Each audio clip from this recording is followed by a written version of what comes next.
Good afternoon. Good afternoon.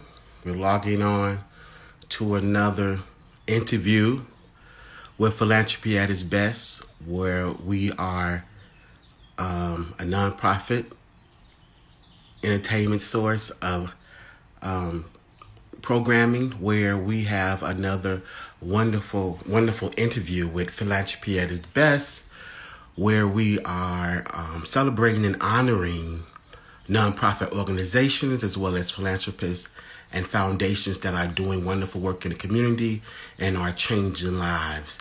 And we here today with another wonderful organization, giving people time to come in and to log in. Thank you guys so much, King Solomon Entertainment, as well as other programming we have, Hollywood Now, and viral videos, as well as Live on the Red. And today is Philanthropy at its best, another interview on Philanthropy at its best, where we are having a wonderful, another great nonprofit organizations coming in to talk today. And I'll be bringing my guest in 1 minute. And giving people time enough to log in.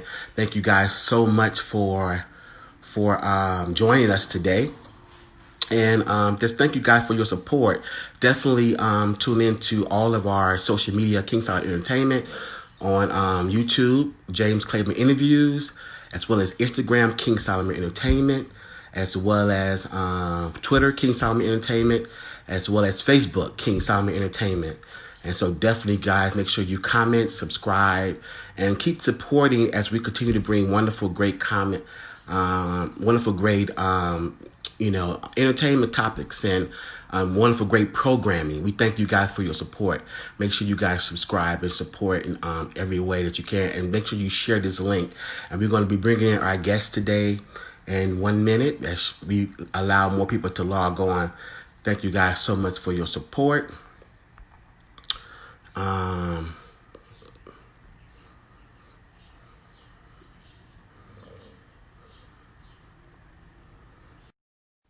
And we're going to get started in 1 second. Thank you guys so much. Thank you guys so much.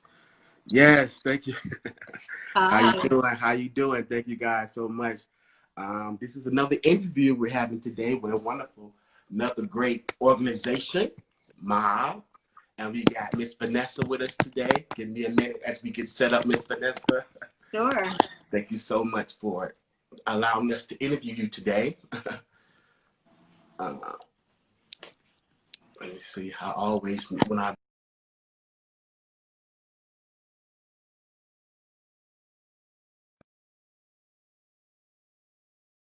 have to do everything, and thank you guys so much for tuning in.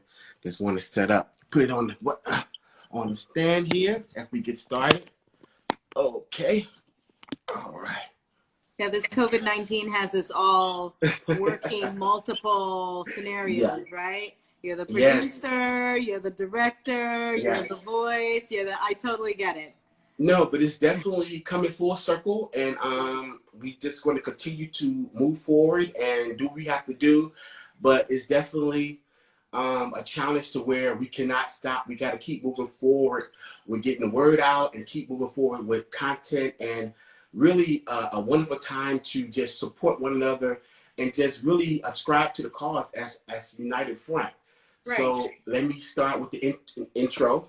You watch another interview with Philanthropy at its best, where we honor, celebrate nonprofit organizations, as well as foundations and philanthropists who are changing lives. Right. And today we have a wonderful, another great organization, the MOBB, United for Social Change. We're here with one of the executives, Miss Vanessa. Miss Vanessa, his last name is McCullers. McCullers. It's a mouthful. I get it. Thank you so much for joining us. Sure. Thank you so much for joining us. And so, please let's get started with what is MOBB? What is MOBB mission? What do you guys do? Sure. So MOBB United is it's an organization that's twofold.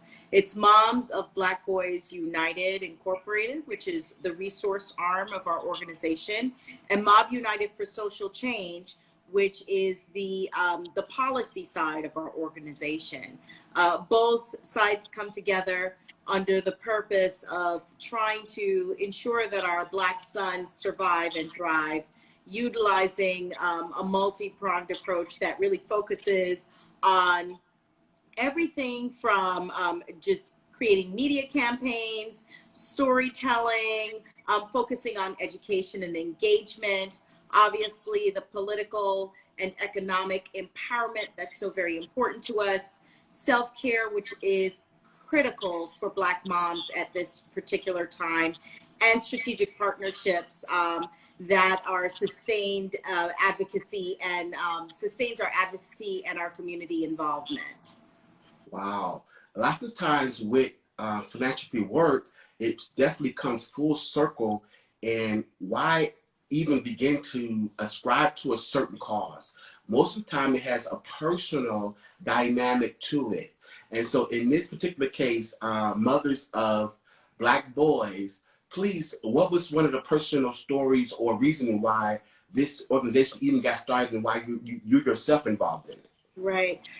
Well, okay. So first, I think, you know, we call ourselves moms of Black boys because that's kind of what your son calls you. He calls you his mom, his mommy, his, you know. So we really embrace that very intimate relationship between son and mom. And it was that intimate relationship, my relationship with my son, that drove me to participate in this organization. It was started as a Facebook group, and we are a Facebook community of over 170,000 moms strong now. And that rose to that number very quickly. And when we started the organization, we realized that you can start a Facebook page, and yes, it's fantastic for people to get together and to celebrate our sons and to sometimes share our fears and our concerns. However, if we were really going to make an impact, if we were really going to save our sons, we had to take it one step further than just talking amongst each other on social media. We actually had to dig our heels in, get in the trenches and get on the front lines of change. For me, what that meant was really taking a look at what things mattered most in my life. And at that particular time, it was my son's visceral reaction to the killing of Alton Sterling and Philando Castile. He woke up one morning and he, you know, was very early, which, you know, is not typical for teenagers. My son is now 22 years old, but he wasn't at the time. He was 18, 19, and he woke up first thing in the morning and said to me, you know, Mom, I don't understand the reason why they had to kill that man like that. And I didn't have an answer to give him. I couldn't say it was because he was armed. It was because he was coming at them. There was no real good reason as to why they killed that man. And so in order for me not to have to give that explanation ever again, or to have another mom have to have that conversation with her son, I found it important to me that I support the organization or the fledgling community, turn it into an organization, and make sure that we took our boots on the ground, not only to support the moms, but to make sure that we were fighting for legislative change that would hold police officers accountable when they harass or use extreme violence against our Black boys and our Black men, and in certain cases when they kill them. We have to make sure that they are held accountable. Yes, so you have both mothers that are mothers of victims of slain boys, as well as mothers who ascribe to the same cause that have boys and want to keep their boys alive. And you bring up something very imperative here, because before, mothers used to say, you know, the whole concept of make it back home alive, and the whole narrative of cooperating, and you know, all of the demonization of which they claim that a lot of these Black guys are doing. Although we know that narrative don't exist, but still, what way can we really defend that if we don't cooperate? Right. And now it has moved from that to, even if you cooperate, it's no guarantee. That's correct. And so please share the heart of the mothers. Now that it's moved to that, like, what is the temperature of the mothers now? Well, first off, you hit on a really touching or touchy point for me. The fact that we can provide our sons and our loved ones with all the information that we want to. We can tell them how to make sure that you pull over safely. We can tell them, my son has a set of rules that I give him before he leaves the house, almost every time before he leaves the house. Make sure that you put your hands on the steering wheels. Make sure before you do that, you call me and leave the phone on speaker, even if I don't answer, just so that it can record the interaction you have with the police officer. Make sure you say, yes, sir. Don't give him any smart lip. Make sure, like, this is a laundry list of things that I share with my son on a regular basis, so much so that he has started repeating it back to me now, you know? But the sad part about it, you're very right. I can arm him with everything that I possibly can, and it does not guarantee that he's going to come home safely. And so it's so yeah, this is I think this is the mindset of people. This is where we are, and the whole narrative of, you know, what it's come to now is with the protesting. Yes. And it was, you know, on the heels of Arbery, which I don't think he was even in the ground yet. And here we have Floyd, you know, and it's as if it's not going to stop. It's more all over North America. Yeah. And these are just the names you're hearing, by the way. Yeah. These are just the names you're hearing. There's so many unspoken, unknown, unheard of names of young Black boys and women and men that have been killed by law enforcement, or those who would like to believe that they are in authority, as in the situation with Trayvon Martin. There are many stories that we have not heard that we need to know about, but yes, this is something that it has not stopped. The numbers are very scary when you look at them and you think about them. When you think about the disparity in the criminal justice system as a whole, the numbers are very scary. To have an understanding that 1 in every 3 Black men will have been arrested at some point in their life, as opposed to their white counterparts, is something that is a really, you know, we have to take a look at it and find ways in which we can change the narrative, because the challenge is that, particularly in the cases of these unarmed Black people who are killed, the press, the media, unfortunately, can sometimes create a negative narrative without even realizing that they're tarnishing the name and the memory of someone who did nothing wrong, you know? And that's one of the things that we actually focus on. We do focus on making sure that our boys, our men, are not defamed when they have run into a situation where they're either they face extreme violence or they're killed by police officers. Typically, you see the first thing that goes up is a mugshot, or some sort of, you know, negative picture that depicts this person as a bad person. So we try to contradict that, you know, immediately by showing pictures of our sons the way we want others to see them, through our loving eyes. That's what's important to us. We want the world to have empathy and realize that our Black sons, our Black men, our Black daughters, they are human too. We are human, and we deserve to be treated as equals. And so that is part of our messaging and part of our focus with the organization. Aside from that, we want to make sure that those who kill them are held accountable, and that they are prosecuted to the fullest extent of the law. And so by doing that, we focus on gathering our moms together to help them really use their voice, whether that be in the voting system, whether that be as a part of a letter writing campaign, whether that be, you know, out there on the streets protesting. We want to make sure that our moms are using their voice to help protect our sons as well, and to demand accountability where it is necessary.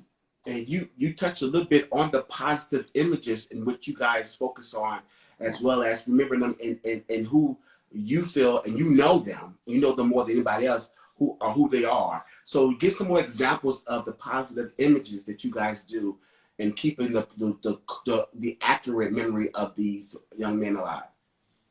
Well, we do a couple of different things. One of the first things is just painting that picture before, God forbid, before they even reach any sort of situation like that. We created a campaign early on in the early days of MOBB United called Protect Them. And the premise of that campaign was to show that moms just simply want to wrap their arms around their sons and protect them. We showed sons of all different ages. We showed moms of all different colors, because one thing that's a big, I don't know if it's so much of a misconception or something that people don't really think about, is that we do have a lot of non-Black moms who are moms of Black sons who are looking for ways to make sure that they are raising their son in a manner that will protect them. In this organization itself, we have a lot of our leading members are moms of non-Black moms with Black sons. It's an interesting situation because, you know, they face the same sort of fears and concerns that we do, and are looking to be embraced in the same way. Aside from Protect Them, we're launching a project called Sun Stories. The idea of Sun Stories is to share with people what it's like for a Black boy or a Black man to grow up in the state of America that it's in today.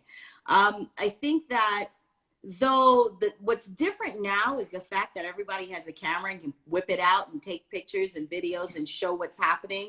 It's no different than what was happening before. But what we need to do now is to allow the platforms that we have available to us, such as social media, to amplify the voices of our young men so that they can share with the world the pains that they go through, whether it's just walking down the block, or what they the issues that they face in school when they are unfairly targeted, or issues that they may face you know, in the job situation where they may not receive some of the similar benefits that other their white counterparts receive. We want people to understand what it's like, because until you walk in the shoes of a Black person, you'll never get it. Yes, and I think and what you say is so important, because like you mentioned, and I'm witnessing for the first time, you didn't see this, at least it was, although it existed, you guys been around, you didn't see it on these platforms. Maybe because it is social media and we're now able to visualize and see it more because of the internet platforms. But the ideology of King and the ideology of integration, and when you talk about non-Black moms raising Black children, a lot of the African American community was like, where are these voices? Where are these people that love our culture and are not racist, that are not Black? Where are they?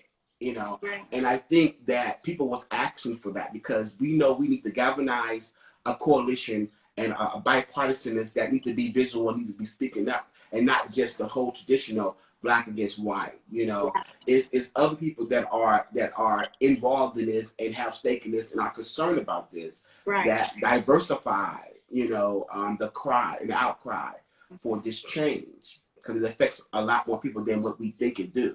It certainly does. And we need to look to other people to now really raise the stakes. You know, it's interesting because there are so many so-called allies right now who are so quick to raise their voices and say, hey, we're in this fight with you.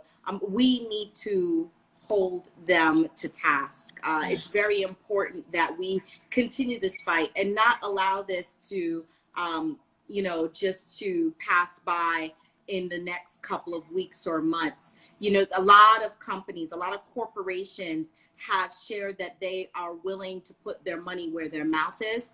Well, you know what? We need to be there to collect it. We need to be there to, seriously, we need to be there to collect it, to make sure that we are putting back into our school system what they don't have available to them now. You know, there are a lot of, I'm sure everyone is really aware of how systemic racism affects us. But when you look at the different school systems and how it may be different for Rakeem than it is for Kenny, right? And what we need to do to make sure that Rakeem has an equal chance as Kenny does, just as equal a chance as Kenny does. And we know that this comes from the education that is provided to him, the tools that they have at hand. And a lot of the schools lack that because of the lack of funding that they have coming in due to just where they are located. So what we need to be focused on is, yes, taking this money from where they are committing themselves to bettering our ability to play on an equal level by putting it back into the school system. I think that is just like the tip of the iceberg. It starts there and it continues, forward. Yeah. So what are some of the challenges that the Mothers of Black Boys United for Social Change faces? And speak on that so we can know how to, focus and get involved. Absolutely. So Moms of Black Boys really focuses on the, as I mentioned before, just the care of our sons. But not only that, fighting for justice and fighting for accountability where it's required.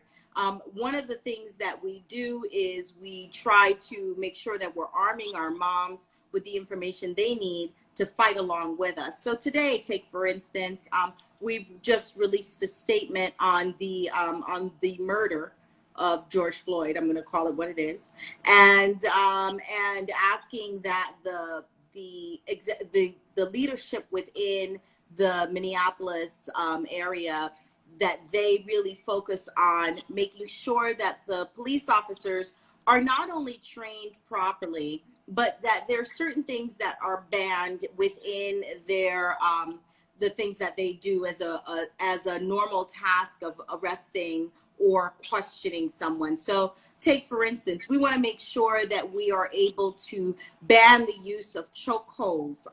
That is something that is not a national ban. That is something that is state by state, right? So we want to make sure that that is something that is considered nationally. We also want to make sure that some sort of a database is created so that police officers aren't allowed to do this from one place to the next place and continue this this killing spree, for lack of a better term. We have officers like in this particular case, Derek Chauvin was he had several, I believe the number is 17 to be exact, complaints against him. And that's just complaints that were lodged. One of the biggest problems that we have is not complaining when something has happened to us, right? And we don't follow through when that has happened. So there is, and the reason why we don't is because we know, because we have seen that there is a history for not answering when we have complained. There is a history of not holding that police officer accountable. So we have to hold them to it, right?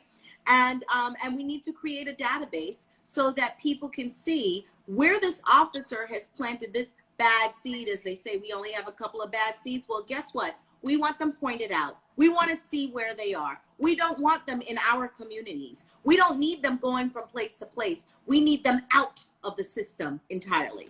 Yes. Go ahead. I'm sorry. No, you're good. I was just going to follow up by saying, what is some of the triumphs? Have you seen any triumphs since you guys have been started? Have you seen any victories? It's hard. That's a bittersweet question because I don't necessarily look at them as triumphs. And the reason why I say that is because this should be status quo. It shouldn't be that we should have to fight tooth and nail to get a conviction. But we did have a conviction in the case of Jordan Edwards in Texas, in Dallas, Texas. It was something we never thought we would see. And if you ask me, the punishment was not enough. The officer got 15 years for the 15 years that Jordan Edwards lived on this earth. That is not enough. His parents will never have the ability to see that young man graduate from college, to see him, start his own family and get married. 15 years is not enough to me. I think there's a lot more that needs to be done there. But that is one instance. in this case, the quickness in which they were able to charge the police officers, I've never seen anything like that before. I do call it historic. This is a moment that we have never seen. Within a week's time, all 4 officers have been charged, and they have been charged significantly. And what I mean by that is that they just didn't get a slap on the wrist. The charges that they are facing are significant enough for them to pay time if they are found guilty, and if they are convicted and sentenced appropriately. We will see them serve their time. So it's hard for me. It's really hard for me to say to you that I have seen, that we have experienced triumphs, because none of this is triumphant if someone's life is lost. You mentioned Attorney General Ellis. You mentioned the Minnesota Human Rights Organization, and a lot of people mentioning the DOJ. Yeah. How important are these government agencies' involvement when these cases are happening? How important to see them get involved and to be the overseer of these type of cases that justice is served? I appreciate the way you have shared that question. The one word that hits me is overseer. We're at a point right now where in each one of these cases, there needs to be an independent investigation, right? If there is a case where there is an unarmed Black person who is killed or is faces extreme violence at the hands of a police officer, there needs to be an independent investigation. The Attorney General's office is critical in calling out for an independent investigation and then taking that on. One of the things that we know we need to break down is the blue wall. And unfortunately, when there are cases that involve an officer, it's very hard to get others to really work within the system to make sure that this person is tried as they should to the fullest extent of the law. The Department of Justice, yes, it's very important to have them on board as well. However, one of the things that we notice that it's very rare that the Department of Justice gets involved in things like this. Listen, the whole world had to stand up to make this happen. Not just the state of Minnesota, not just a couple of states here and there that protested. The world had to stand up in order for us to be treated fairly. Yeah, because your silence speaks loud too. Absolutely. When you're silent, that speaks loud to you even say anything. So I think a lot of people is finally getting it, or I think more people are getting it. And I think that's why you're seeing the results you're seeing today. And if we've seen this before, when people are galvanizing and you do apparatus as far as the government now to ease the tension, to ease, what they see as, let's restore order. But organizations like yours and others that are on the ground 24/7, that's always organizing, is always there to hold people accountable. What do you see as a long-term apparatus to ensure that this is not just all to ease tension, and that justice will be served? Well, definitely we need police reform. The database that I mentioned to you is something that is not in place, that needs to be in place right now. There needs to be some sort of insurance. It's something that we've talked about for a while now. I know that there are reasons why the police unions will not agree to something like this, but police officers need to be insured. They need to have, the same sort of insurance that doctors do for malpractice suits. The payment of the payouts far outweigh what would be paid in insurance if we were able to make sure that this is something that we can mine within the appropriate confines, right? So right now, when you see a case, you see, I believe last year, and I saw a stat, a friend of mine shared it with us, that there was over 100 million, 150 million, I believe, or 170 million in payouts, in police payouts. And I actually know in the Los Angeles area, right? And I actually know some of the moms who've received some of that payout.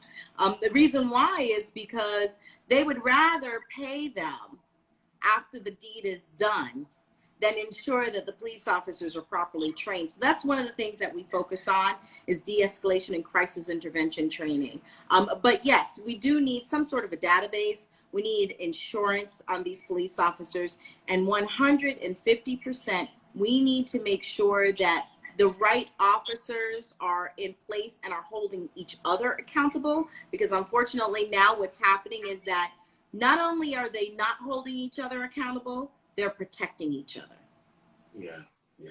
So just to conclude, because I'm going to give us a certain amount of time on Instagram, if you can conclude and sum up the misconception, or what would you like the audience to know and ascribe to, how they can get involved, how they can be a part of making a difference with mothers of Black boys?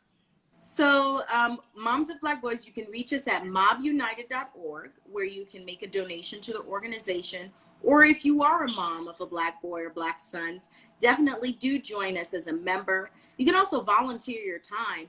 A lot of this work, listen, if you do an Instagram live that focuses on philanthropy, I am sure that you know that it is very hard for us to get volunteers that will commit their time, and it's hard for us to get donations, right? So those are the two areas that you can help. We need moms to get on board and to be a part of our community in a very active way. We need moms and other people to get on board by donating to the organization. Help us fund some of these activations that we do, whether it's telling our son stories through a campaign like Son Stories, or providing unconscious bias training to different educational sectors across the United States, or even to different corporations. We provide unconscious bias training for them as well. But this needs funds. This is not something that we can do by ourselves. It takes money. So that is how we really hope that our followers, our friends, our allies, our supporters can help us by donating to the organization, by joining the organization, and by volunteering their time to the organization. And also send out a call to the companies and corporations, because if you are a corporation and company that we consumers shop with that don't align with these tragedies that's happening, you need to support by saying, hey, we are with you, we stand with you, and we're going to give to the cause that we could bring awareness to this. So also corporations as well, right? Get involved. Absolutely. Yeah, absolutely. And you can do it. It's so funny because a lot of people think that they can't have a voice, or they don't have a voice because they may feel as though they're not financially in a place where they can donate, even though to our organization any amount helps, or they may feel as though they don't have a big enough voice. But the company that you work for, if you are a cashier at Target, guess what? Yeah. You can raise your hand at Target and say, hey, I want you to support this organization. Just being able to lift your voice in that manner is something that helps us. Yes. We want to thank you today for joining us on Philanthropy at its Best. Mothers of Black Boys, continue to do the great work that you guys are doing, and just continue to make a difference, because this is so needed. And that I just hope that, resolve come and just justice is served for every injustice that there is. You're doing wonderful work, and just continue to keep doing what you're doing. And make sure you reach out, subscribe, comment, like, share, get this message out. Thank you guys so much for joining us. Thank you for joining us. Thank you. We'll be in touch, and we'll definitely stay connected and just continue to put the word out. Thank you so much for joining me today. And thank you guys. See you next time. Okay. Thank you so much. Thank you.